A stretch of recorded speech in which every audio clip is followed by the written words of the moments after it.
sometime in November 2025, I received a letter dated November 17, 2025, a handwritten letter from the resource person, Ramil Madriaga. Nandito po yan. November 17, 2025, handwritten letter addressed to me and sent by Ramil Madriaga. This was coursed through his counsel, Attorney Raimundo Palad. Now, when I received this, because the letter here says about his being unjustly accused and detained, and said that it is because he helped a group of farmers in Mariveles. May tinulungan daw po siyang grupo ng mga farmers ng Mariveles na mga biktima ng land grabbing. At tinuturo po niya si former spokesperson Harry Roque na nasa likod nito.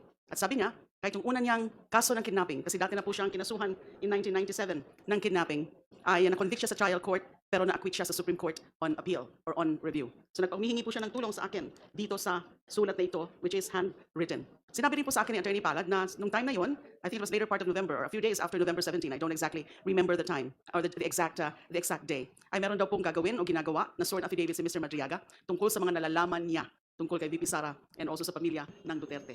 Of course, I was curious, but I told Attorney Palad na gusto ko na munang makita yung sworn affidavit na yan tungkol sa sinasabing marami siyang alam tungkol sa kay VP Sara at ng pamilya Duterte. So true enough, I received this, an affidavit, a copy of the affidavit. And I did realize that this affidavit which I received then is also an original copy. I just realized it a few days ago when I was reviewing this. I was given pala, binigyan ho pala ako ng original copy ng affidavit. This was executed November 29, 2025, the contents of which are exactly the same as those attached as Annex A ng Sabalia et al. And Cabrera complaint. And then, lumabas na rin po ito sa social media after November 27. So naging lalo po akong curious and interested. So I decided to go and see him. And it happened in December 8, 2025. Duly recorded in the BJMP facility. So I talked to him. He was accompanied then. The lawyer, Attorney Palad, was also there. Ang pakay ko po ay para lang alamin yung laman ng kanyang affidavit. Ang pakay ko was to clarify. Ang pakay ko nga parang naging devil's advocate po ako noon. I was asking probing and searching questions para matest yung kanyang credibility.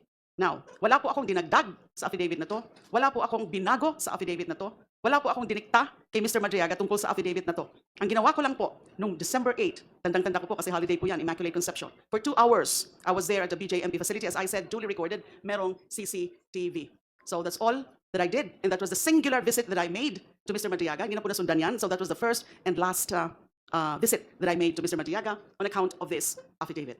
So, Madam Chair, we can probably ask Mr. Madriaga confirmation of what I said. Yung tungkol nga po ng pagpadala niya ng handwritten letter, tsaka subsequently pagdala niya ng affidavit, copy ng affidavit sa akin through his counsel, at yung pagbisita ko sa kanya one time in December 8, 2025. Is it your intention, Honorable Dilima, to submit the personal letter of Ramil Madriaga to you to this committee to form part of the records of this proceeding as well? Yes, Madam Chair, only that I can only give to the committee or submit to the committee photocopies of this. Photocopy of the handwritten Yes. letter, because this is the original, a 4-page letter. So long as you confirm that the photocopy is an exact and faithful reproduction of the original. Yes, Madam We Chair. take note of that Thank you. confirmation. This is exactly the letter I received So may we Mr. confirm Madriaga. from Ramil Madriaga, just to conclude the disclosure of Honorable Dilima, having sent that letter and the original affidavit to Congresswoman Dilima, maaari ho ba namin kumpirmahin sa inyo ang inyong pagkapagpadala ng sulat at original na affidavit kay Honorable Dilima?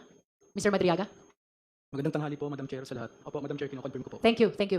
With that, we direct the committee secretary to receive the copy of the personal letter of Ramil Madriaga to Congresswoman Dilima to form part of the records of the proceeding in this case. We further direct the COMSEC to provide copy of the same to all the members of the Justice Committee, including the ex-official, including our respondent. We shall now proceed to our clarificatory questions. Do you have other manifestation, Honorable Dilima? Are you done? Yes, at the moment, Madam Chair. Thank you. Now we go back to Honorable Ridon. Ginoong Madriaga, magandang umaga po. Magandang umaga po. Yung pong affidavit na binabanggit po ninyo, meron po kayong pirma dito, no? Opo, Madam Chair. So kayo po mismo yung pumirma dito sa affidavit po na ito. Opo, Madam Chair. Walang pumirma para sa inyo. Opo, Madam Chair. Okay. Can we be specific, Congressman Ridon, because it appears that there are 2 affidavits already. The original consisting of 5 pages and the supplemental affidavit which was mentioned by the Honorable Abante. Sige po, maglilinaw po tayo. So bukod po doon sa affidavit na pinirmahan, binigyan po ng kopya si Congresswoman Dilima, meron pa po ba kayong ibang mga dokumento o affidavit na pinirmahan, Ginoong Madriaga? Opo, bukod po dun sa November 29 na affidavit, ay meron pa po akong supplemental na ginawa, sinumpang salaysay na may petsang April 11, 2026. So ito po yung supplemental affidavit, bagong affidavit po ito. Opo, Madam Chair. Meron po ba kayong kopya ng supplemental affidavit po na ito? Opo, Madam Chair, nasa abogado ko po. Madam Chair, kasi yung affidavit po ay nakalagay po sa records po ng komite. Ang supplemental affidavit po ay bagong affidavit, karagdagang affidavit ni Ginoong Madriaga. Tingin ko mahalaga po na mabasa sa harap po ng komite na ito yung kabuuan po ng supplemental affidavit para mag-form part ng records at syempre masumpaan din po na ni Ginoong Madriaga ang katotohanan po ng bagay na ito. Madam Chair. So there is a request for Madriaga to read his supplemental affidavit. Do you have with you the copy? Opo, Madam Chair. Yes, if there are no objections from the members, then we give the floor to Madriaga to read his supplemental affidavit. Madam Chair. For the guidance of the members, we also direct the COMSEC, if it is possible, to flash in the screen the supplemental affidavit of the resource person as he read the same. Kindly provide as well copies of the supplemental affidavit to all the members. And flash the same in the screen as the resource person read the contents of the supplemental affidavit. You may proceed, Mr. Madriaga. Please read your supplemental affidavit. Opo, salamat po, Madam Chair.